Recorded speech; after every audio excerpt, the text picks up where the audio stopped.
শুরু হলো সব খবর, কম সময়ে সব খবর একসাথে। খবরটা খুব বড় করে বলবো না, কিন্তু যতখানি বলবো তাতে করে আপনি জেনে যেতে পারবেন আজ কোথায় কি হলো। নিয়মিত আয়োজনে সৌমিত্র শুভ্র আপনাদের সবাইকে স্বাগত জানাচ্ছি। তৃতীয় ধাপে 1000-এর বেশি ইউপিতে নির্বাচন আজ। ভোট হবে কয়েকটি পৌরসভাতেও। এরই মধ্যে কেন্দ্রে কেন্দ্রে পাঠানো হয়েছে নির্বাচনী সরঞ্জাম।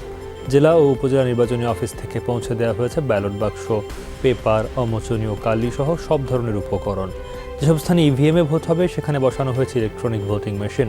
ভোট সুষ্ঠু করতে প্রস্তুতি শেষ করেছে সংশ্লিষ্টরা। থাকছে কয়েক স্তরের নিরাপত্তা ব্যবস্থা। যশোরে নির্বাচন পূর্ব সহিংসতায় একজন নিহত হয়েছেন, আহত হয়েছেন অন্তত 5 জন। নিহতের স্বজনদের অভিযোগ তৃতীয় ধাপের ইউপি নির্বাচনে শার্শা উপজেলার কায়েবা ইউনিয়নে চেয়ারম্যান পদে আনারস প্রতীকের পক্ষে কাজ করছিলেন কুতুবউদ্দিন।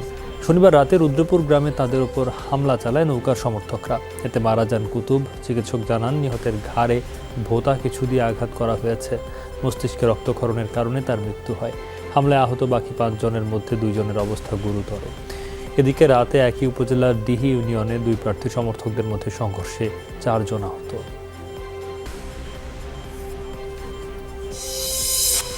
এখনও থামেনি নারায়ণগঞ্জের রূপগঞ্জে নির্বাচন পরবর্তী সহিংসতা। শনিবার দিনভর দফায় দফায় চলে সংঘর্ষ। এতে আহত হয় অন্তত 18 জন। চলে গুলিবর্ষণ আর বাড়িঘরে হামলা ও লুটপাট।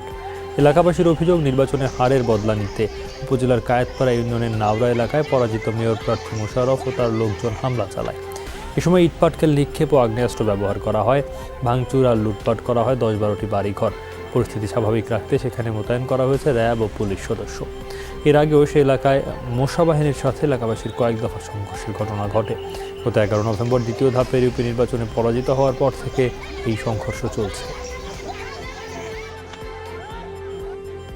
আমার ঘর দুয়ার প্রায় 5-6 লাখ টাকার মাল ছিল, ক্যাশ ছিল 50-60 হাজার টাকা, স্বর্ণগয়না ছিল, সব লুটপাট কইরা নিচে গা আমার দাল হয়ে বডিলে আমার দৌড়ে আইছে। দরজা খুলে বাড়ি ছিলাম দেখার জন্য, পরে মেম্বার মোশাররফের ভাই ছাগা তুলে রডদা মাথা মেরে বাড়ি মারছে। চলাফেরা গ্রামে উঠতে পারি না এই মোশা বাহিনীর দলের লইগা। নাওরা গ্রামের সাধারণ মানুষ এবং যারা ওনাকে ভোট দেয় নাই তাদের প্রতিটা ঘরে ঘরে গিয়ে উনি ভাঙচুর এবং লুটপাট শুরু করেন।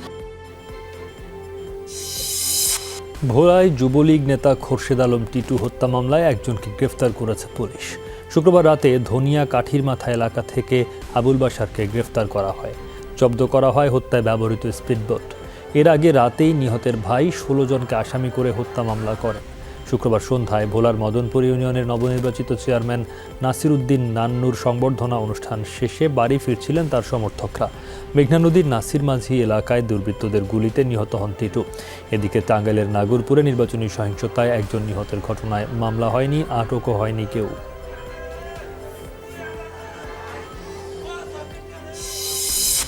তিন দিনেও খোঁজ মেলেনি গাজীপুরের কালিয়াকৈর পৌরসভার 9 নং ওয়ার্ডের কাউন্সিলর প্রার্থী মেহেদী হাসানের। তাকে উদ্ধারের দাবিতে নির্বাচনী অফিসের সামনে বিক্ষোভ করেছেন স্বজনরা। থানায় ডায়েরি করেছেন মেহেদীর বাবা। তার অভিযোগ, প্রার্থী হওয়ায় গুম করা হয়েছে তার ছেলেকে।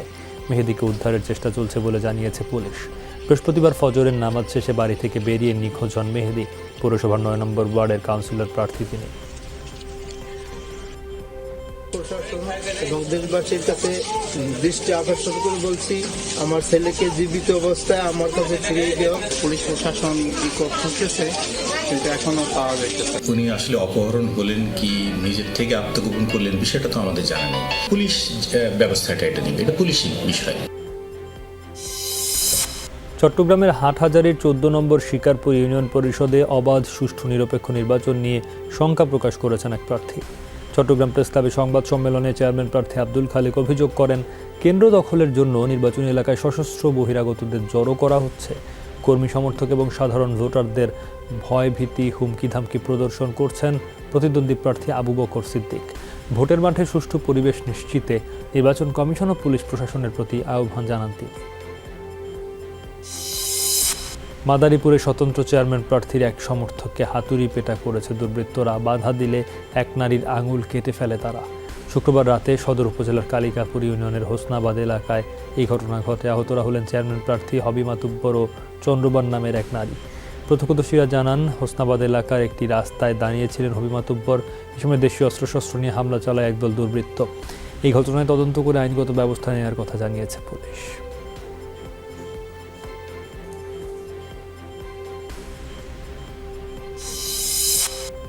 পঞ্চম ধাপে 707 ইউনিয়ন পরিষদ নির্বাচনের ভোট গ্রহণ অনুষ্ঠিত হবে আগামী বছরের 5 জানুয়ারি। কমিশনের সভা শেষে পঞ্চম ধাপের ইউপি নির্বাচনের তফসিল ঘোষণা করেন ইসি সচিব। মনোনয়নপত্র দাখিলের শেষ সময় 7 ডিসেম্বর, বাছাই 9 ডিসেম্বর এবং প্রত্যাহার 15 ডিসেম্বরে। এর আগে 4 ধাপের ইউপি ভোটের তফসিল ঘোষণা করে ইসি গত 21 জুন ও 20 সেপ্টেম্বর 2 পর্বে প্রথম ধাপের 369টি ইউপিতে এবং 11 নভেম্বর দ্বিতীয় ধাপে 833টি ইউপিতে নির্বাচন অনুষ্ঠিত হয়েছে। তৃতীয় ধাপে আজ 1000 ইউপিতে ভোট। চতুর্থ ধাপে 840টি ইউপিতে নির্বাচন অনুষ্ঠিত হবে আগামী 26 ডিসেম্বর। পরিপাকতন্ত্রের সমস্যার কারণে রক্তপাত বন্ধ হচ্ছে না বিএনপি চেয়ারপারসন খালেদা জিয়ার। দেশে উন্নত চিকিৎসা পদ্ধতি না থাকায় দিন দিন বাড়ছে সমস্যা। শনিবার সকালে ডিআরইউতে এক আলোচনা সভায় এসব কথা জানান বিএনপি মহাসচিব মির্জা ফখরুল ইসলাম আলমগীর। বলেন, সরকারের দাম্ভিকতা আর প্রতিহিংসায় সুচিকিৎসা থেকে বঞ্চিত হচ্ছেন খালেদা জিয়া। এ সময় বিএনপির স্থায়ী কমিটির সদস্য গয়েশ্বর চন্দ্র রায় বলেন, খালেদা জিয়া আপসহীন নেত্রী, অপরাধ না করেও কেন বিএনপি নেত্রীকে ক্ষমা চাইতে হবে এমন প্রশ্ন তোলেন তিনি। আলোচনা সভায় বিএনপি নেতারা বলেন, দেশের পরিস্থিতি বিবেচনায় এখন সরকার পতনের আন্দোলন জরুরি। যে অসুখ, সে অসুখটা প্রধানত তার পরিবার। এখন এটাকে ঠিক কোন জায়গায় তার রক্তপাত হচ্ছে এটাকে বের করার জন্য আমাদের ডাক্তাররা, বাংলাদেশের শ্রেষ্ঠ ডাক্তার তারা গত কয়েকদিন ধরে তারা বিভিন্ন রকম কাজ করেছেন। এদিকে প্রতিহিংসার কারণে সরকার বিএনপি চেয়ারপারসন খালেদা জিয়াকে বিদেশে যেতে দিচ্ছে না বলে মন্তব্য করেছেন দলটির স্থায়ী কমিটির সদস্য নজরুল ইসলাম খান। শনিবার সকালে জাতীয় প্রেস ক্লাবের সামনে খালেদা জিয়ার মুক্তির দাবিতে আয়োজিত মানববন্ধনে এমন মন্তব্য করেন তিনি। বলেন, চিকিৎসকরা জানিয়েছেন বিএনপি চেয়ারপারসনের এমন কিছু জটিলতা রয়েছে যার চিকিৎসা দেশে সম্ভব নয়। আইনি কোনো বাধা না থাকার পরও তাকে বিদেশে যেতে দেওয়া হচ্ছে না বলে অভিযোগ করেন তিনি। বলেন, পুলিশ দিয়ে যদি আন্দোলন দমানো যেত তাহলে দেশ স্বাধীন হতো না। যারা বিনা ভোটে ক্ষমতা দখল করে বসে আছেন তারা দেশনেত্রী বেগম খালেদা জিয়াকে সুচিকিৎসার জন্য বাইরে যেতে দেবেন না। আইন যেখানে বাধা না প্রয়োজন, যেখানে মানবিক, সেখানে বাধার অর্থ কি? রাজনৈতিক প্রতিহিংসা ছাড়া তো আর কিছু নয়।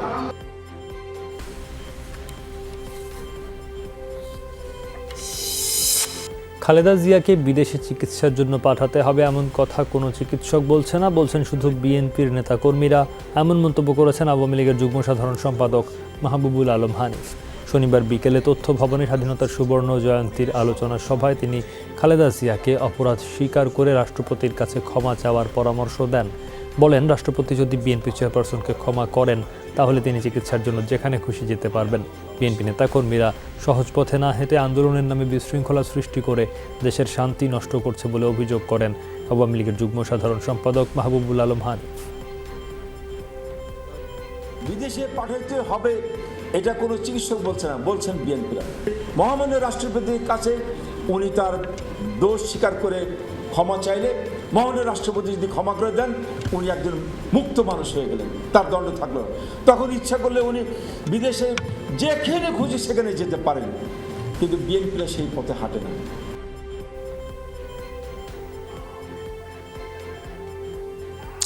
এর আগে উত্তর ইউনিট আওয়ামী লীগের ত্রিবার্ষিক সম্মেলনে অংশ নিয়ে মাহবুবুল আলম হানিফ বলেন, আন্দোলন করে সরকার পতনের ক্ষমতা বিএনপির নেই। বলেন, আন্দোলনের নামে সহিংসতার চেষ্টা হলে তা কঠোরভাবে দমন করা হবে। যে কোনো ধরনের অপচেষ্টা রুখতে আওয়ামী লীগের কর্মীরা প্রস্তুত রয়েছে বলেও জানান হানিফ। তিনি বলেন, খালেদা জিয়ার অসুস্থতা বিএনপির নতুন এজেন্ডা। আফ্রিকা ও ইউরোপে যেসব দেশে করোনার নতুন ভ্যারিয়েন্ট পাওয়া গেছে সেসব দেশে ভ্রমণে নিষেধাজ্ঞা দিতে স্বাস্থ্য অধিদপ্তরকে নির্দেশনা দিয়েছেন স্বাস্থ্যমন্ত্রী। শনিবার সকালে সুইজারল্যান্ডের জেনেভায় বিশ্ব স্বাস্থ্য সংস্থার অনুষ্ঠানে যাওয়ার আগে এই নির্দেশনার কথা জানান মন্ত্রী। বলেন, আফ্রিকা অঞ্চলে নতুন শনাক্ত করোনা ভ্যারিয়েন্ট বেশি সংক্রামক বলে বিশেষ ব্যবস্থা নেওয়া হয়েছে। যেসব দেশে ওমিক্রন ভ্যারিয়েন্ট শনাক্ত হচ্ছে সেসব দেশের বিষয়ে সতর্কতা অবলম্বন করা হবে।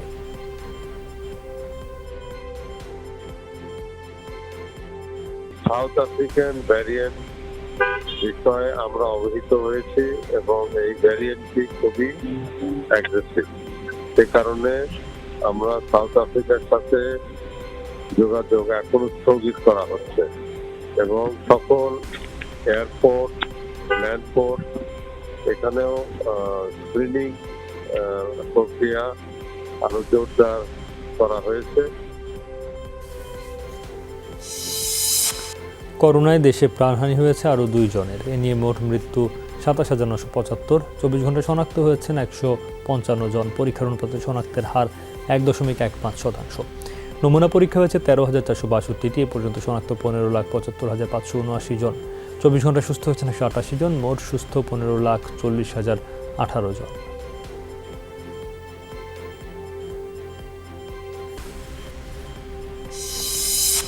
দক্ষিণ আফ্রিকায় শনাক্ত হওয়া করোনার নতুন ভ্যারিয়েন্টের নাম রাখা হয়েছে ওমিক্রন। প্রাথমিকভাবে এটির নাম দেওয়া হয়েছিল B11529। ডেল্টার চেয়েও ভাইরাসের এই ধরনটিকে অনেক বেশি ভয়ঙ্কর আখ্যা দিয়ে উদ্বেগ জানিয়েছে বিশ্ব স্বাস্থ্য সংস্থা। করোনার ডেল্টা ভ্যারিয়েন্টের দাপটে ইউরোপের দেশগুলোতে এই মুহূর্তে ভাইরাসের চতুর্থ ঢেউ চলছে। এর মধ্যেই শনাক্ত হলো ওমিক্রন। নতুন শনাক্ত হওয়া ধরনটি নিয়ে পরীক্ষা নিরীক্ষা চালাতে কয়েক সপ্তাহ সময় লাগবে বলে জানিয়েছে WHO। এদিকে ভাইরাসের নতুন ধরন শনাক্ত হয় দক্ষিণ আফ্রিকার উপর ভ্রমণ নিষেধাজ্ঞা জারি করেছে ইউরোপীয় ইউনিয়ন, যুক্তরাষ্ট্র, যুক্তরাজ্য, থাইল্যান্ড, সৌদি আরব সহ অনেক দেশ। এই ভ্যারিয়েন্টে অনেক জিনগত পরিবর্তন দেখা গেছে যা সত্যিই উদ্বেগের। ফলে এর মাধ্যমে করোনার সংক্রমণ নতুন করে বিস্তারের ঝুঁকি রয়েছে। সাউথ আফ্রিকায় যে গতিতে এটি ছড়াচ্ছে তাতে ধরে নেওয়া যায় যে এটি আগেরগুলোর চেয়েও রোগ প্রতিরোধ ব্যবস্থাকে ফাঁকি দেওয়ার ক্ষমতা বেশি রাখে।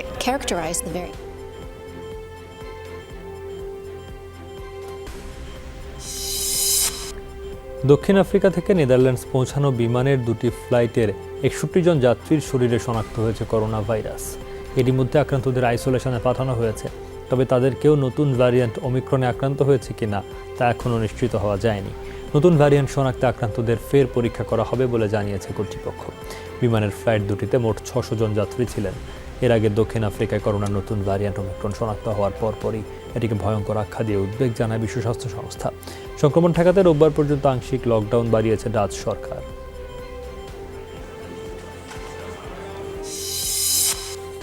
করোনার নতুন ধরন মোকাবেলায় টিকার বুস্টার ডোজ তৈরির ঘোষণা দিয়েছে মার্কিন প্রতিষ্ঠান মডার্না। শুক্রবার প্রতিষ্ঠানটির পক্ষ থেকে এই ঘোষণা আসে। মডার্না জানায়, করোনার নতুন ভ্যারিয়েন্ট ওমিক্রন মোকাবেলায় 3টি পর্যায়ে কাজ চলছে। এর মধ্যে সবচেয়ে বেশি জোর দেওয়া হচ্ছে টিকার বুস্টার ডোজ তৈরিতে। পাশাপাশি প্রতিষ্ঠানটির প্রচলিত টিকার ডোজ উচ্চমাত্রায় দেওয়ার বিষয়টিও ভাবা হচ্ছে। মডার্নার প্রধান নির্বাহী কর্মকর্তা স্টেফান ব্যানসেল জানান, করোনার নতুন ভ্যারিয়েন্টের জিনগত রূপান্তর বেশ উদ্বেগের।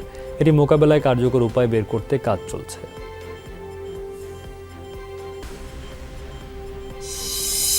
করোনার প্রকোপ ঠেকাতে বায়োটেক প্রতিষ্ঠান মার্কের ট্যাবলেট মলনুপিরাভির কার্যকর বলে জানিয়েছে মার্কিন সংস্থা FDA-র কর্মকর্তারা। ট্যাবলেটটির কার্যকারিতা নিয়ে যাচাই বাছাই চলছে FDA-তে। তারই অংশ হিসেবে এই প্রতিক্রিয়া জানান যুক্তরাষ্ট্রের ওষুধ ও খাদ্য নিয়ন্ত্রণ সংস্থার কর্মকর্তারা। তবে মলনুপিরাভিরকে স্বীকৃতি দেওয়া হবে কিনা তা নিয়ে আগামী সপ্তাহে বৈঠকে বসবে FDA। এর আগে ক্লিনিক্যাল ট্রায়ালে জানানো হয়, কোভিড আক্রান্তদের হাসপাতালে ভর্তি এবং মৃত্যুর হার 50% পর্যন্ত কমাতে সক্ষম এই ট্যাবলেট। বাংলাদেশ পাকিস্তান টেস্ট সিরিজের খবর। চট্টগ্রাম টেস্টের দ্বিতীয় দিন শেষে 185 রানে পিছিয়ে 185 রানে পিছিয়ে পাকিস্তান এবং আবিদ আলী ও আবদুল্লাহ শফিকের ব্যাটিং দৃঢ়তে তাদের সংগ্রহ বিনা উইকেটে 145 রান। এর আগে হাসান আলীর পেসে নাকাল টাইগারদের প্রথম ইনিংস থামে 330 রানে।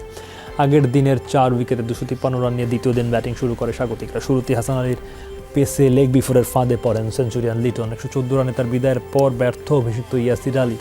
সেঞ্চুরি থেকে 9 রান দূরে থেকে মনোসংযোগ হারান মুশফিকুর রহিম। 91 রান করে ফাহিম আশরাফের পেসে কাটা পড়েন মুশফিক। মিরাজের 38 রানের স্কোর 300 পার হলেও বড় হয়নি ইনিংস। হাসান আলীর 5 উইকেটে 330 রানে থামে স্বাগতিকরা। জবাবে বাংলাদেশের বোলারদের পাত্তাই দেননি 2 পাকিস্তানি ওপেনার আবিদ আলী ও আবদুল্লাহ শফিক। অভিষিক্ত শফিককে শুরুতে ফেরানোর সুযোগ থাকলেও রিভিউ নেননি মোমিনুল হক। সেই সুযোগে অবিচ্ছিন্ন 145 রানে জুটি গড়েন দুজন। আবিদ 93 আর শফিক 52 রানে শুরু করবেন তৃতীয় দিন। কানপুর টেস্টে নিউজিল্যান্ডের বিপক্ষে 63 রানে এগিয়ে থেকে তৃতীয় দিনের খেলা শেষ করেছে ভারত। দ্বিতীয় ইনিংসে স্বাগতিকদের সংগ্রহ 1 উইকেটে 14 রান। এর আগে 2 ওপেনার টম ল্যাথাম এবং উইলিয়ং এর 151 রানের ইনিংস আভাস দিচ্ছিল কিউইদের শক্ত অবস্থানে। 67তম ওভারে বল করতে এসে এই জুটি ভাঙেন অবিরবী চন্দ্রন অশ্বিন। উইলিয়ংকে ব্যক্তিগত 89 রানে প্যাভিলিয়নের পথ দেখান তিনি। এরপর ভারতীয় বোলারদের নিয়ন্ত্রিত বোলিংয়ের সামনে দাঁড়াতে পারেনি কিউই ব্যাটিং অর্ডার। 296 রানে থেমে যায় নিউজিল্যান্ডের প্রথম ইনিংস। টম ল্যাথামের ব্যাট থেকে আসে সর্বোচ্চ 95 রান। ভারতের বিপক্ষে আকসার প্যাটেল তুলে নেন 5 উইকেট।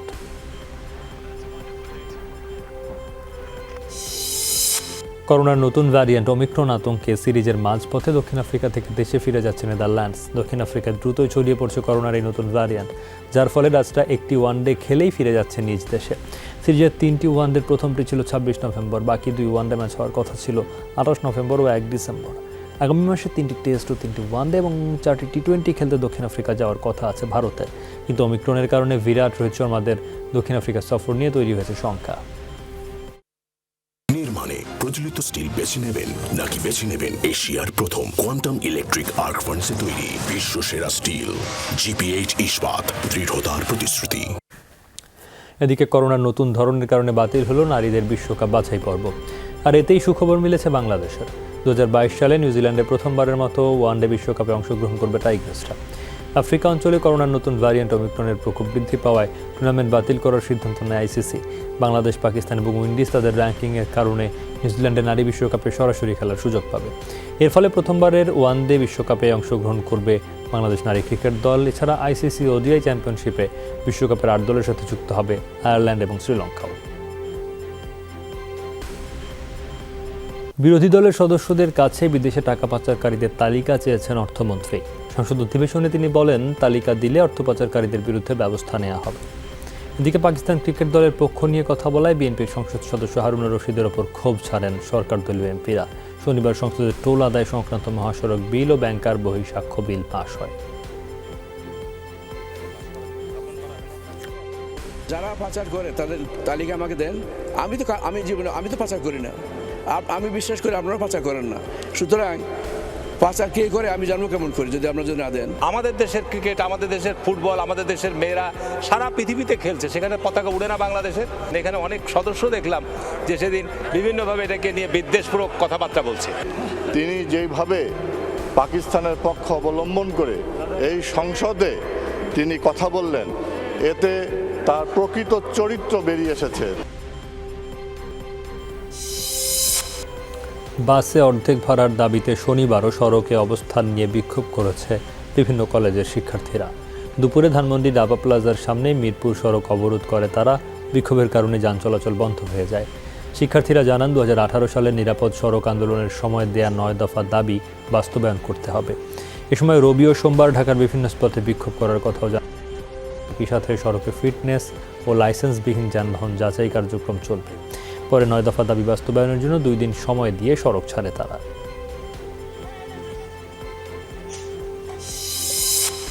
শিক্ষার্থীদের হাফ ভাড়ার দাবি যৌক্তিক, তবে সড়ক অবরোধ করা উচিত নয় বলে মন্তব্য করেছেন স্বরাষ্ট্রমন্ত্রী আসাদুজ্জামান খান।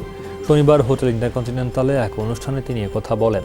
সড়ক অবরোধের কারণে সাধারণ মানুষের অনেক ভোগান্তি হচ্ছে বলে মন্তব্য করেন স্বরাষ্ট্রমন্ত্রী। ময়লাবাহী 2টি গাড়ি চালককে ইতিমধ্যে গ্রেফতার করা হয়েছে বলেও জানান আসাদুজ্জামান খান। তাদের দাবি দেওয়া যেগুলি সেগুলি আমরা আলোচনার মাধ্যমে শেষ হবে। কষ্ট করে খামাখা গাড়ি অবরোধ কিংবা ভাঙচুর এটা যেন তারা না করেন। আমি আরও বলবো যে মানে সড়ক অবরোধ হলে নানাবিধ ক্ষতি হয়। যেমন একটা ইমার্জেন্সি একজন অসুস্থ রোগী যার এক্ষুনি যেতে হবে, সেও কিন্তু বাধাপ্রাপ্ত হয়। বেসরকারি গণপরিবহনে অর্ধেক ভাড়ার বিষয়ে চূড়ান্ত সিদ্ধান্ত নিতে সময় লাগবে। সংশ্লিষ্ট দপ্তর, বাস মালিক, শ্রমিকদের সংগঠনগুলোর সঙ্গে আরও আলোচনা করে চূড়ান্ত সিদ্ধান্ত নেওয়া হবে বলে জানিয়েছেন বিআরটিএ চেয়ারম্যান নূর মোহাম্মদ মজুমদার। শনিবার মালিক ও শ্রমিক ফেডারেশন নেতাদের সঙ্গে বৈঠক করেন বিআরটিএর প্রতিনিধি দল। বৈঠকে শিক্ষার্থীদের সংজ্ঞা এবং সংখ্যা নির্ধারণের প্রস্তাব দেওয়া হয়। এছাড়া হাফ ভাড়া নেওয়ার সিদ্ধান্ত হলে সেই ভর্তুকি সরকারকে দিতে হবে বলেও দাবি জানান মালিক শ্রমিকদের প্রতিনিধিরা। বৈঠক শেষে সংবাদ সম্মেলনে জানানো হয়, দ্রুততম সময়ের মধ্যে এ বিষয়ে চূড়ান্ত সিদ্ধান্ত নেওয়া হবে। শিক্ষার্থীদের দাবির সঙ্গে একাত্মতা প্রকাশ করেছেন বাস মালিক ও শ্রমিক নেতারা। সমাধানে টাস্কফোর্স গঠনের প্রস্তাব দেন তারা। হাফ ভাড়ার ক্ষতিপূরণ দিলে পরে সে মালিকের ক্ষতিপূরণটা কি হবে এ বিষয়ে সিদ্ধান্ত নেওয়া উচিত। একটি টাস্কফোর্স গঠন করে অনতিবিলম্বে এ ব্যাপারে সমাধান আসলে সেটা সর্বসম্মত, আমরাও সেখানে থাকবো। যত দ্রুত সম্ভব যে আমরা এই বিষয়গুলো নিয়ে আলোচনা করে এবং এখানে যে আজকে বিষয়গুলো উঠে আসছে সেইগুলো নিয়ে আরো আলোচনা হবে এবং এই আলোচনা করে এটার আমরা সিদ্ধান্ত নেব। ছাত্রলীগের দু গ্রুপের সংঘর্ষের জেরে 28 দিন বন্ধ থাকার পর খুলেছে চট্টগ্রাম মেডিকেল কলেজ, তবে খোলেনি হোস্টেল। শনিবার সকাল থেকে শিক্ষার্থীদের পদচারণে মুখরিত ক্যাম্পাস, চলছে একাডেমিক কার্যক্রম, নেওয়া হয়েছে ক্লাস পরীক্ষাও। ক্যাম্পাস পরিস্থিতি স্বাভাবিক রাখতে সব ধরনের নিরাপত্তা ব্যবস্থা নেওয়া হয়েছে বলে জানান অধ্যক্ষ। হোস্টেল খুলে না দেয় ভোগান্তির কথা জানিয়েছেন শিক্ষার্থীরা। এর আগে গত 29 ও 30 অক্টোবর আধিপত্য নিয়ে ছাত্রলীগের দু গ্রুপের সংঘর্ষ হয়, এর জেরে বন্ধ ঘোষণা করা হয় ক্যাম্পাস। বেশ কিছু অপ্রীতিকর ঘটনার কারণে মেডিকেল কলেজ বন্ধ ছিল, আজকে আবার আমরা ক্যাম্পাসে ফিরে আসতে পারছি। আমাদের চাওয়া হলো রাজনীতি যাতে স্বাভাবিক থাকে। শিক্ষা কার্যক্রম আবার চালু হয়েছে, কলেজ খুলে দেওয়া হয়েছে, আমরা নিজেরও ভিজিট করে আসছি। মোটামুটি ছাত্রছাত্রীরা উপস্থিত আছে, ক্লাস ঠিকমতো চলছে, এখনো কলেজের পরিস্থিতি শান্ত আছে। আমাদের পুলিশ সদস্য আমাদের প্রায় 40 জন পুলিশ সদস্য এবং সাথে আমি নিজে আছি, আমাদের এসি ওসি সহ সবাই এখানে রয়েছি। শহীদ ডাক্তার মিলন দিবসে তার সমাধিতে শ্রদ্ধা জানিয়েছে পরিবারের সদস্য, আওয়ামী লীগ, বিএনপি সহ বিভিন্ন রাজনৈতিক, সামাজিক ও সাংস্কৃতিক সংগঠন। শনিবার সকালে ঢাকা মেডিকেলে ডাক্তার মিলনের সমাধিতে শ্রদ্ধা জানান তার। 1990 সালের এই দিনে গণঅভ্যুত্থানে ঢাকা বিশ্ববিদ্যালয়ের টিএসসির সামনে গুলিতে নিহত হন ডাক্তার মিলন। তার মৃত্যুর পর ছাত্র গণঅভ্যুত্থানে স্বৈরশাসনের পতন ঘটে। সকালে শ্রদ্ধা জানিয়ে আওয়ামী লীগ সাধারণ সম্পাদক বলেন, ডাক্তার মিলনের রক্তদানের মধ্য দিয়ে দেশের গণতন্ত্র শৃঙ্খলমুক্ত হয়। গণতন্ত্রকে প্রাতিষ্ঠানিক রূপ দিতে হলে আরও সময় প্রয়োজন এবং গণতন্ত্রকামী সকল রাজনৈতিক শক্তি সহযোগিতা এবং ঐক্যের প্রয়োজন। এদিকে দিনটি উপলক্ষে বিএনপির পক্ষে ডাক্তার মিলনের সমাধিতে শ্রদ্ধা জানিয়েছেন দলের ঢাকা মহানগর উত্তরের আহ্বায়ক আমানুল্লাহ আমান। শ্রদ্ধা শেষে তিনি বলেন, যেই গণতন্ত্রের জন্য ডাক্তার মিলন প্রাণ দিয়েছিলেন সেই গণতন্ত্র আজও নেই, তাই পুনরায় দেশের গণতন্ত্র পুনরুদ্ধারে সকলকে ঐক্যবদ্ধ হওয়ার আহ্বান জানান আমান। আজকের দিনে বিএনপি দেশে গণতন্ত্র ফিরিয়ে আনার শপথ নিচ্ছে বলেও জানান বিএনপির নেতা।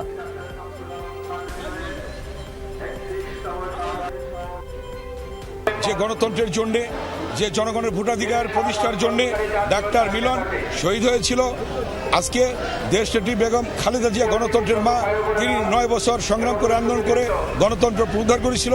সেই গণতান্ত্রিক পরিবেশ পরিস্থিতি আজকে অনুপস্থিত।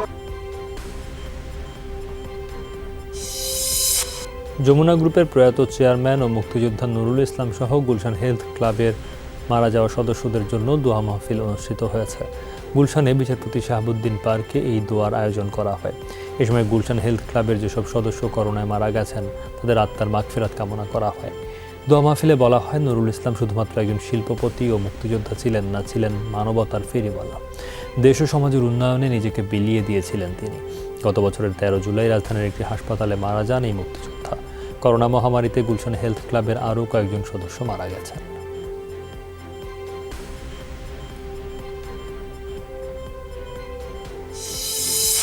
জৈব সুরক্ষা বলয়ে হাঁপিয়ে ওঠায় চাকরি ছেড়েছেন বাংলাদেশের ফিজিও জুলিয়ান ক্যালেফাতো।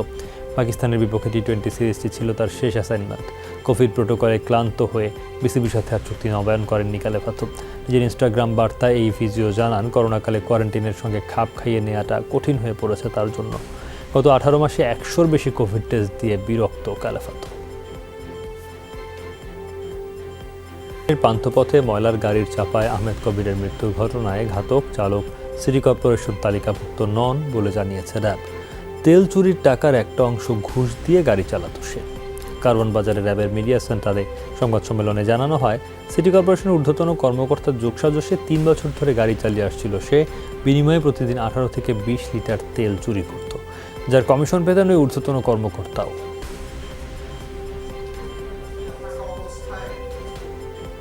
প্রাথমিক জিজ্ঞাসাবাদে সে আমাদেরকে জানায় সে সিটি কর্পোরেশনের কোনো বেতনভুক্ত চাকরিজীবী না বা দৈনিক মজুরি ভিত্তিক চাকরিজীবী হিসেবে সে কর্মরত না। তার জিজ্ঞাসাবাদে সে আরও জানায় সে মূলত প্রতিদিন যে মেকারের সহকারী হিসেবে সে এখানে কাজ করছিল।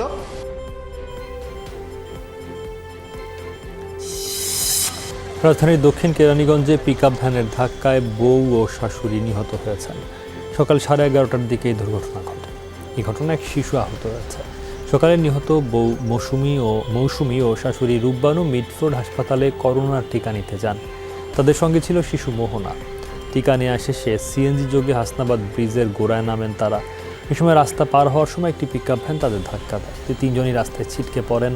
তাৎক্ষণিকভাবে স্থানীয় তাদের উদ্ধার করে আদিন হাসপাতালে নিয়ে গেলে কর্তব্যরত চিকিৎসক রূপবানুকে মৃত ঘোষণা করেন। গুরুতর আহত অবস্থায় মৌসুমীকে উন্নত চিকিৎসার জন্য ঢাকা মেডিকেল কলেজ হাসপাতালে নিয়ে গেলে দুপুর 2টার দিকে চিকিৎসাধীন অবস্থায় মারা যান তিনি। মোহনাকে প্রাথমিক চিকিৎসা দেওয়া হয়েছে।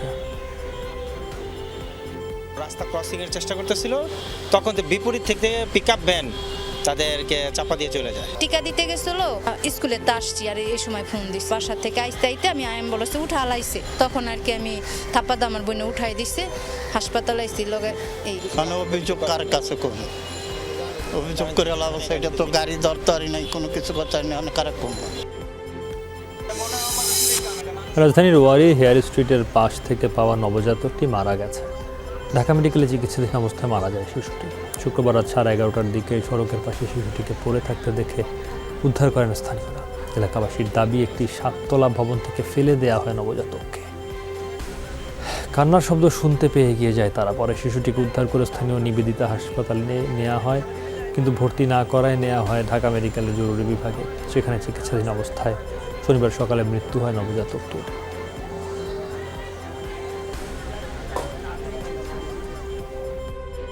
আভানা টাওয়ারের পিছন সাইডে মানে চালটা যে আছে, এখানে ধাপ করে একটা শব্দ হয়ে বাচ্চাটা পড়ছে ঠিক আমার 10 হাত সামনে।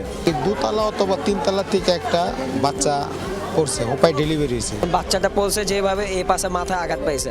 এখন সবাই এখানে দেখতেছে যে বাচ্চাটা কার কেউ বলতেছে না। পরে আমাদের মহল্লার লোকজন একজন ওনাকে 2জন মিলে মহিলারা নিয়ে গেছে ঢাকা মেডিকেলে।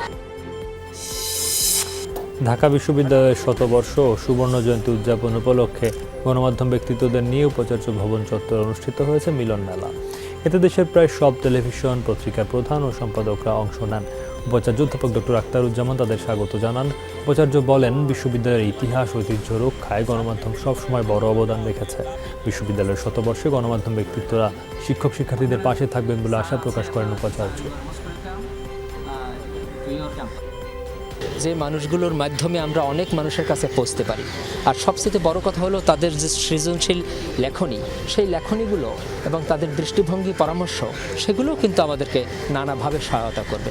এটাই মূলত এই বিশ্ববিদ্যালয়কে এগিয়ে নেওয়ার জন্য আমি মনে করি যে আমাদের অনুপ্রেরণার উৎস হিসাবে কাজ করবে। মেয়াদোত্তীর্ণ আর বিলুপ্ত কমিটিতে চলছে ঢাকা জেলা উত্তর ছাত্রলীগের 8 ইউনিট। তার 6টিরই নেই মেয়াদ, বাকি 2 কমিটিও আগেই বিলুপ্ত। এতে মাঠ পর্যায়ে বাড়ছে ক্ষোভ, দেখা দিচ্ছে বিশৃঙ্খলা। দীর্ঘদিনেও তা পুনর্গঠনে নেই উদ্যোগ। সংগঠনে দেখা দিয়েছে বিশৃঙ্খলা, এর দায় নিতে নারাজ ঢাকা জেলা উত্তরের কমিটি। দ্রুত সংকট কেটে যাবে, সাংগঠনিক কার্যক্রমে ফিরবে গতি, এমন প্রত্যাশা নেতাকর্মীদের। সবগুলোর মেয়াদ শেষ, শুধু আসলে আর কমিটি বিলুপ্ত করা হয়েছে, তারপরও একটা ইউনিট কমিটি করতে পারতেছে না। 1 বছর পর পর যদি কমিটি হইতো তাহলে দেখা যেত যে আমি আরো 5 বছর আগে সাবেক হয়ে যেতাম। ঢাকা জেলা উত্তর ছাত্রলীগের তো নীতি নির্ধারক সভাপতি এবং সেক্রেটারি সাহেব, অবশ্যই তাদেরকেই দায় নিতে হবে, কারণ তারা তো চাইলেই প্রত্যেকটা আমাদের যারা নীতি নির্ধারক আছেন, আরো সিনিয়র আওয়ামী লীগের নেতা কর্মী আছেন, তাদের সাথে বসেই তো কমিটি দেওয়া যায়। করোনার কারণে আসলে সাংগঠনিক কার্যক্রম আমরা করতে পারিনি। প্রথম কাজ ছিল আমাদের জেলা কমিটিরা পূর্ণাঙ্গ করা, সেটি আমরা সম্পন্ন করেছি। এখন আমরা লোকাল কমিটিগুলো মনোযোগ দিয়েছি। গুচ্ছ পদ্ধতিতে দেশের কৃষি ও কৃষিপ্রধান 7টি পাবলিক বিশ্ববিদ্যালয়ে ভর্তি পরীক্ষা অনুষ্ঠিত হয়েছে।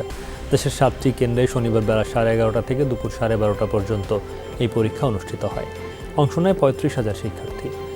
2020-21 শিক্ষাবর্ষে 7টি পাবলিক বিশ্ববিদ্যালয়ে মোট 3,419 শিক্ষার্থী ভর্তির সুযোগ পাবেন। 7টি বিশ্ববিদ্যালয় হলো বাংলাদেশ কৃষি বিশ্ববিদ্যালয়, বঙ্গবন্ধু শেখ মুজিবুর রহমান কৃষি বিশ্ববিদ্যালয়, শেরে বাংলা কৃষি বিশ্ববিদ্যালয়, সিলেট কৃষি বিশ্ববিদ্যালয়, পটুয়াখালী বিজ্ঞান ও প্রযুক্তি বিশ্ববিদ্যালয়, Chittagong veterinary and animal sciences বিশ্ববিদ্যালয় এবং খুলনা কৃষি বিশ্ববিদ্যালয়। স্বাস্থ্যবিধি মেনে পরীক্ষায় অংশ নেন শিক্ষার্থীরা। কুমিল্লার 14 গ্রামের বাতিশা বাজারে যমুনা ইলেকট্রনিক্সের এক্সক্লুসিভ শোরুমের উদ্বোধন করা হয়েছে। শনিবার দুপুরে ফিতা কেটের উদ্বোধন করেন চৌদ্দগ্রাম পৌরসভার mayor Mir Hossain Miru, Chumun electronics and অটোমোবাইলসের head of business Sajjadul Islam, director marketing Salimullah Salim, AGM Miazuddin. এ সময় সাজ্জাদুল ইসলাম বলেন, ভোক্তাকে সেবা দেওয়ার উদ্দেশ্যেই যমুনা পণ্য তৈরি করে। উদ্বোধন উপলক্ষে প্রাইম ইলেকট্রনিক্স থেকে পণ্য কিনলে আগামী 7 দিন 10% ক্যাশব্যাক পাবেন ক্রেতারা। ভোক্তাকে সেবা দেওয়ার উদ্দেশ্য নিয়ে যমুনা যেভাবে পণ্য তৈরি করে সেটা বিরল দৃষ্টান্ত। টিভি, রেফ্রিজারেটর, হোম অ্যাপ্লায়েন্স এমনভাবে আমরা ডিজাইন করার চেষ্টা করি যাতে তার ইকোনমিক ভারসাম্যটা থাকে এবং দীর্ঘ সময় সে নিশ্চিন্তে সেই প্রোডাক্টটি ব্যবহার করতে পারে। মুসলিম বিদ্বেষী মন্তব্য করে তীব্র সমালোচনার মুখে মার্কিন রিপাবলিকান সিনেটর লরেন বুয়েবার্ট শুক্রবার নিজের মন্তব্যের জন্য ক্ষমাও চাইলেন তিনি। কলোরাডোয় এক আয়োজনে ডেমোক্রেটিক সিনেটর ইলহান ওমরকে নিয়ে কটূক্তি করেন লরেন। ইলহানকে ক্যাপিটল হিলের জিহাদ স্কোয়াডের সদস্য আখ্যা দিয়ে ঠাট্টা করেন তিনি, যা তীব্র প্রতিক্রিয়ার জন্ম দেয় মার্কিন রাজনীতিবিদদের মধ্যে। লরেনের ভিডিও ছড়িয়ে পড়ে সামাজিক যোগাযোগ মাধ্যমেও, সেখানেও সমালোচিত হয় তার মন্তব্য। পরে এক টুইট বার্তায় মুসলিম সম্প্রদায়ের কাছে ক্ষমা প্রার্থনা করেন লরেন, জানান ইলহান ওমরের সাথে সরাসরি কথা বলবেন, অহেতুক বিতর্কের পরিবর্তে গুরুত্বপূর্ণ ইস্যুতে মনোযোগ দেওয়ার কথাও বলেন। দেশের নিরাপত্তার স্বার্থে প্রতিরক্ষা খাতে সক্ষমতা বাড়ানোর সিদ্ধান্ত নিয়েছে জাপান। শনিবার সেনাবাহিনীর এক প্যারেডে অংশ নিয়ে এই ঘোষণা দেন দেশটির নতুন প্রধানমন্ত্রী ফুমিও কিশিদা। জানান, প্রতিবেশী চীন ও উত্তর কোরিয়া ক্রমাগত সামরিক শক্তি বৃদ্ধি করায় এই সিদ্ধান্ত নিতে বাধ্য হচ্ছে জাপান। এ লক্ষ্যে এরই মধ্যে নৌ ও বিমান বাহিনীতে বাড়িয়েছে বার্ষিক সামরিক ব্যয়। এই খাতে আরও প্রায় $7 বিলিয়ন যোগ করার ঘোষণা দিয়েছে কিশিদা সরকার। জাপানের বার্ষিক সামরিক ব্যয় যা নতুন রেকর্ড। এছাড়া দক্ষিণ চীন সাগরের কাছাকাছি অবস্থিত দ্বীপগুলোতে শক্তিশালী করবে ক্ষেপণাস্ত্রের সক্ষমতাও। ভিতুরাই 2 বছর পর বিশ্বকাপ আয়োজনের বিরোধিতা করছে এমন মন্তব্য করেছেন ফিফা সভাপতি জিয়ান্নি ইনফান্তিনো। 4 বছরের পরিবর্তে 2 বছর পর বিশ্বকাপ আয়োজনের চিন্তা করছে সংস্থাটি। ফিফার head of football development আর্সেন Wenger 2 বছর বিরতিতে বিশ্বকাপ আয়োজনের সুযোগ সুবিধা নিয়ে প্রায় ব্যাখ্যা করলেও সমালোচিত এই পরিকল্পনা। ফুটবলার, কোচ, সাবেক খেলোয়াড় থেকে শুরু করে সরাসরি এই পরিকল্পনার বিরোধিতা করেছেন ইউরোপ ও দক্ষিণ আমেরিকার অধিকাংশ দেশ। জিয়ান্নি ইনফান্তিনোর মতে যারা বিরোধিতা করছেন তারা পরিবর্তন নিয়ে ভীত এবং নিজেদের অবস্থান নিয়ে শঙ্কিত। পাকিস্তানের বিপক্ষে ওয়ানডে ও টি-20 সিরিজের জন্য দল ঘোষণা করেছে উইন্ডিজ ক্রিকেট বোর্ড। ডিসেম্বরের পাকিস্তান সফরের জন্য ক্যারিবীয় দলে ডাক পেয়েছেন নতুন 5 ক্রিকেটার। ওয়ানডে সিরিজের জন্য প্রথমবারের মতো দলে ডাক পেয়েছেন 2 ব্যাটসম্যান জাস্টিন গ্রিভস ও শামার। এছাড়াও বাঁহাতে স্পিনার গুদাকেশ মোদি এবং পেস বোলিং অলরাউন্ডার ওডেন স্মিথও প্রথমবার সুযোগ পেয়েছেন। এদের মধ্যে ওডেন স্মিথ ও গুদাকেশ মোদি রয়েছেন টি-20 দলেও। অন্যদিকে নতুন মুখ হিসেবে কেবলমাত্র টি-20 দলে ডাক পেয়েছেন ডমিনিক ড্রেক্স। সব খবর চলছে, আরেকটা ছোট্ট বিরতি নিয়ে একটু পরে ফিরে আসবো অন্যান্য খবর। দেখছেন সব খবর। মুক্তিযুদ্ধের সময় হোটেল ইন্টারকন্টিনেন্টালে গ্রেনেড হামলাকারী দুর্ধর্ষ ক্ল্যাক প্লাটুনের সদস্যদের সংবর্ধনা দিয়েছে হোটেল কর্তৃপক্ষ। বর্ণিল অনুষ্ঠানের মাধ্যমে ইন্টারকন্টিনেন্টালের বলরুমে ফিরে এলো 71-এর স্মৃতিময় দিনের গৌরবগাথা। স্বাধীনতার 50 বছর পূর্তিতে বিরল এই আয়োজনে প্রধান অতিথি ছিলেন স্বরাষ্ট্রমন্ত্রী আসাদুজ্জামান খান। 1971 সালের জুন ও আগস্ট মাসে ঢাকার একটি হোটেলে মুক্তিযোদ্ধাদের ব্যাপক হামলায় বিশ্বজুড়ে তোলপাড় শুরু হয়। মুক্তিযোদ্ধাদের সেই হামলায় পাকিস্তান সরকার বেকায়দায় পড়ে। ঐতিহাসিক সেই যুদ্ধের কমান্ডার মোফাজ্জল হাসান চৌধুরী মায়া, হাবিবুল আলম, আলী আহমেদ জিয়াউদ্দিন সহ প্রয়াত আরও 5 জনকে সংবর্ধনা দিয়ে আনন্দিত হোটেল ইন্টারকন্টিনেন্টাল কর্তৃপক্ষ। মূল জায়গা আক্রমণ করছে, কোন জায়গাটা? Hotel intercontinental. এখানে আসা অপারেশন করা কাজটা হাইটেকের আডু কাঁপত, সেখানে অপারেশন করে নির্বিঘ্নে চলে গেছে। এমনি আমাদের বঙ্গবন্ধু ডাকতেন নেই, আমরা একটা বঞ্চিতের দেশ ছিলাম, শোষিতের দেশ ছিলাম, আমরা মাথা উঁচু করে কথা বলতে পারতাম না। সেইখান থেকে আজকে আমরা স্বাধীন হয়েছি। নানা আয়োজনে জাতীয় জাদুঘরে উদযাপিত হলো ট্রাভেলার্স অফ বাংলাদেশ ভ্রমণ কন্যার 5ম প্রতিষ্ঠাবার্ষিকী। বাংলাদেশের মেয়েদের ভ্রমণে উৎসাহিত করাই নতুন এই সংগঠনের উদ্দেশ্য। অনুষ্ঠানে প্রধান অতিথি ছিলেন শিক্ষামন্ত্রী ডাক্তার দীপু মনি ও সাবেক তথ্যমন্ত্রী হাসানুল হক ইনু। অনুষ্ঠানে ট্রাভেল গার্ল ভ্রমণ কন্যা নামের একটি ম্যাগাজিনের মোড়ক উন্মোচন করেন শিক্ষামন্ত্রী। এ সময় 112 জন নারী ভ্রমণ গল্প লেখার প্রতিযোগিতায় অংশ নেন। এখান থেকে বাছাই করা গল্প ট্রাভেল গার্ল ভ্রমণ কন্যা ম্যাগাজিনে ছাপানো হবে। সংগঠনটি ভ্রমণের পাশাপাশি নারীর অধিকার প্রতিষ্ঠায়ও কাজ করবে।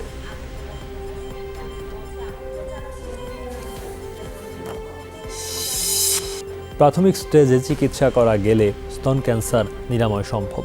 এজন্য নিয়মিত ব্রেস্ট স্ক্রিনিং এবং বছরে একবার চিকিৎসক দেখানোর পরামর্শ দিয়েছেন ক্যান্সার বিশেষজ্ঞরা। শনিবার দুপুরে প্রেস ক্লাবে স্তন ক্যান্সারের সচেতনতা এবং স্ক্রিনিং কর্মসূচির মূল্যায়ন ও সুপারিশ শীর্ষক আলোচনা সভায় এসব কথা বলেন তারা। বাংলাদেশের প্রতি 8 জনের 1 জন স্তন ক্যান্সারে আক্রান্ত। বছরে প্রায় 13,000 নারী স্তন ক্যান্সারে আক্রান্ত হন, মারা যান প্রায় 6,500। অশিক্ষা, সংকোচ, রোগ সম্পর্কে সঠিক তথ্যের ঘাটতির কারণে নারীরা স্তন ক্যান্সারের জটিলতায় ভোগেন। এরপরও নারীদের স্তন ও জরায়ুমুখের ক্যান্সার স্ক্রিনিং কাঙ্ক্ষিত সফলতা পায়নি। বন্দী নেতাদের অবিলম্বে মুক্তির দাবি জানিয়েছে হেফাজতে ইসলাম বাংলাদেশ।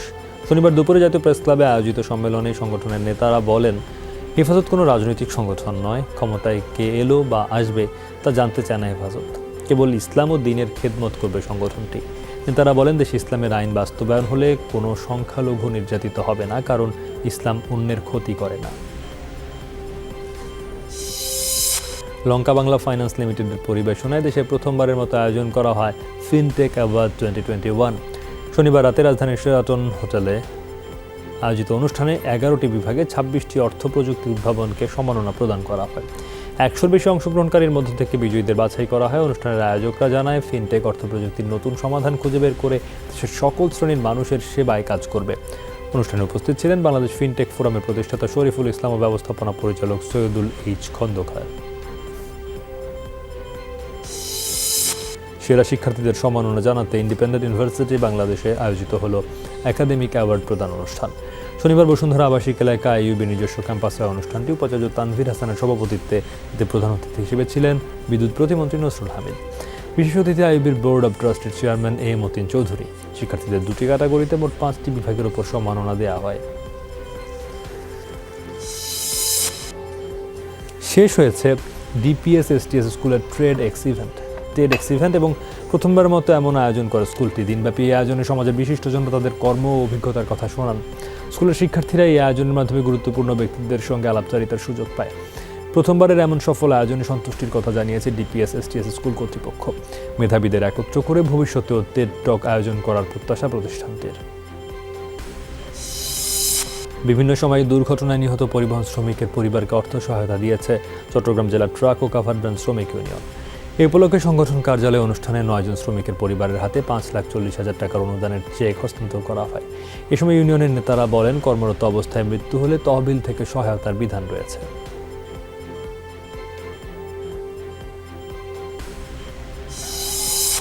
পানির দাবিতে আবারও বিক্ষোভ হয়েছে ইরানে। শুক্রবার ইস্পাহানের রাজপথে নামে শত শত নাগরিক। শুকিয়ে যাওয়া জায়ান দেরুদ নদীর বুকে জমায়েত হন বিক্ষোভকারীরা। খরা নিরসনে সরকারকে জরুরি পদক্ষেপ নেওয়ার দাবি তোলেন তারা। এই সময় বিক্ষোভকারীদের ছত্রভঙ্গ করতে কাঁদানে গ্যাস ছোড়ে পুলিশ। পানির দাবিতে গেল জুলাই থেকে আন্দোলন করছে দেশটির জনগণ। সম্প্রতি নদীর পানি শুকিয়ে যাওয়ায় বাধাগ্রস্ত হয় কৃষিকাজ। প্রতিবাদে প্রায় সপ্তাহব্যাপী বিক্ষোভ চলছে কৃষকদের। অভ্যুত্থানের মাধ্যমে ইউক্রেনের বর্তমান সরকারকে উৎখাতের ষড়যন্ত্র করছে রাশিয়া, এমন অভিযোগ কিয়েভের। এর মধ্যে একাধিক পরিকল্পনা নস্যাৎ করা হয়েছে বলেও দাবি করা হয়। ইউক্রেনের প্রেসিডেন্ট ভ্লাদিমির জেলেনস্কি অভিযোগ জানিয়ে বলেন, রাশিয়ার পরিকল্পনা ছিল ডিসেম্বরের শুরুতে অভ্যুত্থান ঘটানো। এই সংক্রান্ত পর্যাপ্ত তথ্য প্রমাণ রয়েছে বলেও দাবি করেন তিনি। বলেন, ইউক্রেনের গোয়েন্দা সংস্থার তৎপরতায় এই অভ্যুত্থান পরিকল্পনা নস্যাৎ করা হয়েছে। 27 নভেম্বর দিনটি সকল ক্রিকেট প্রেমীকে মনে করিয়ে দেয় এক বেদনাদায়ক অনুভূতি।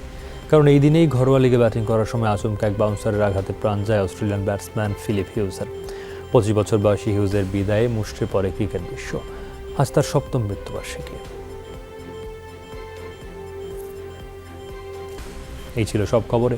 এতক্ষণ সাথে থাকার জন্য ধন্যবাদ সবাইকে।